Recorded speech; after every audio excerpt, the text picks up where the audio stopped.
Hello everyone, and welcome back to another Call of Dragons video. In today's video, we will be discussing an exciting topic, latest policy guide. If you are currently playing this game, you won't want to miss out on the information we're about to share. And if you haven't played yet, start playing now. I'll post the link to the game down below so you can download it and start playing.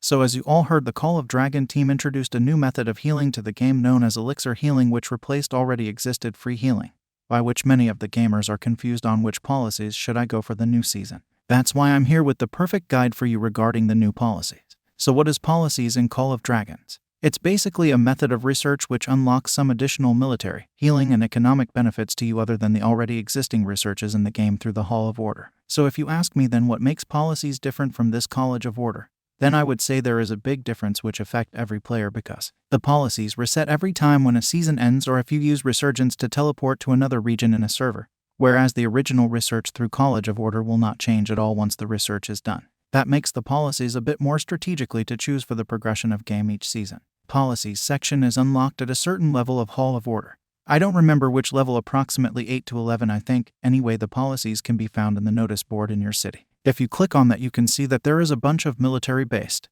economic-based, and even healing-based policies inside it altogether. In order to do these policies, you need a currency, or you can say a resource named Prestige. Prestige can obtain through 3 methods, only 2 methods are shown here. Number 1, through Dragon Trail. I think I don't want to explain what Dragon Trail again, as you all may know. But as short I say that you have to complete as many levels as possible in here to constantly generate prestige per hour to do the polices. As you can see in the top, I'm currently generating 10,562 prestige per hour in the game.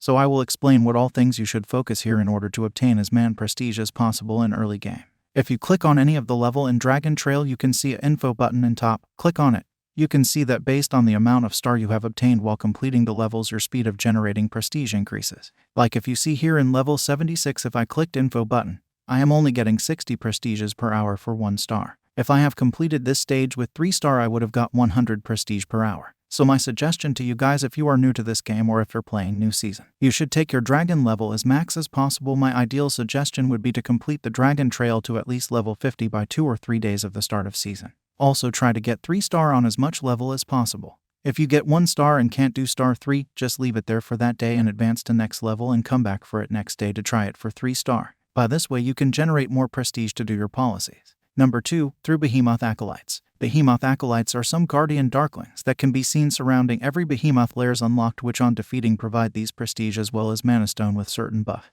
But this process will not be available in start of season. Only once the bear open you will be able to see these acolytes in maps, so until then the only option is to get the prestige from Dragon Trails. Number 3, through Merit Store. Yes, many have not noticed it, but you can buy prestiges through the Merit Store in Alliance. But I wouldn't suggest you to do that because the important thing here to purchase would be the elixirs. Other than that, I don't suggest anyone to buy other stuffs from here.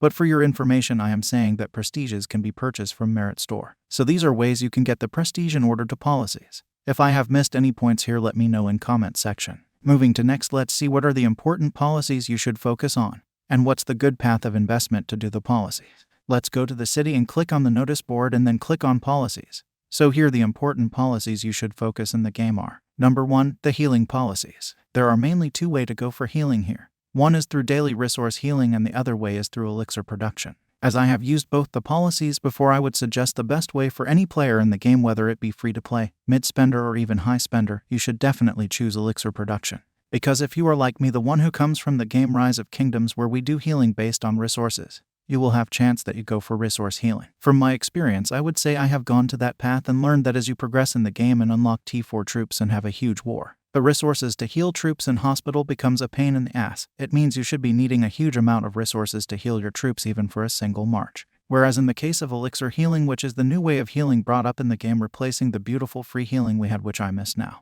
you can heal troops with the elixir which is produced in the hospital itself, which is far good than the resource healing. I will creating a hospital and healing guide later, but now let's get to the next policies. Number 2, military expansion. Military expansion is one of the most important policy you should focus in the start of game, because as you are in new season, your commander will be level 1 and will not have much troop capacity to do the stuffs like attacking Darkling continuously, gathering higher nodes, etc. So by doing the military expansion 1 and 2, you can increase the amount of troops you can bring in a march. Number 3. War Studies. War Studies is another important policies you should focus in the start of the game, which will benefit your marches of commanders to gain more experience to level up commanders fast. As you all know, the gathering experience for Deputy has been removed from the game. The only way to get your commander to high level is through Darklings and Forts, and to gain more experience from the Darklings you need to have this War Studies policies done. Number 4. Resource Gathering. The next important policies you should focus after all the above policies reached a GU minimum level is Resource Gathering, which will increase the gathering speed of your troops in the game.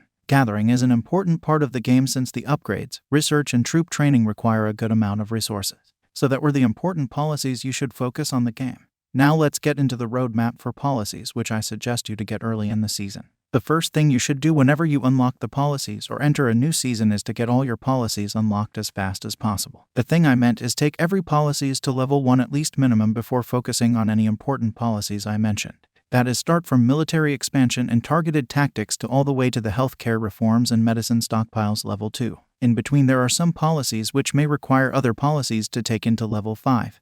Do that also. Once you unlocked all your policies within 1 to 2 days of the start of season, then your aim should be military expansion 1 and 2 to level 5 at least, and shift then to war studies 1 and 2 and take them also to at least level 5.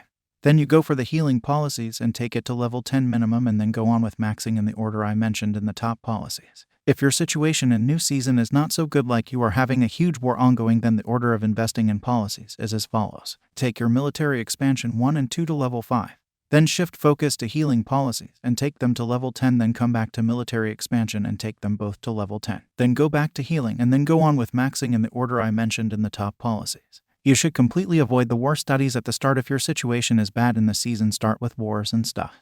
So the other thing you guys could be asking is, will it take long time to do these policies? And how do you take the policies to high level as fast based on need? There is a way to do it as fast as possible, but for that you need 2 assets in hand with a good amount. That are the gems and prestige. You can instantly finish the policies with 80 gems each time, but one thing you should keep in mind, even if you gem the policies, it's taking the prestige you have in hand based on the research. So if you have gem but low prestige, you can't complete the policies fast. So these are the important paths you should focus while in your early stages of game in the new season. And keep in mind all the things I have said. If you have any suggestion, you can post it in the comment section. So that's all for today's video. I hope you found this video helpful. If you did, make sure to like the video and subscribe to my channel for more Call of Dragons content. Don't forget to hit the notification bell to stay updated with my latest uploads. Thanks for watching, and I'll see you in the next video.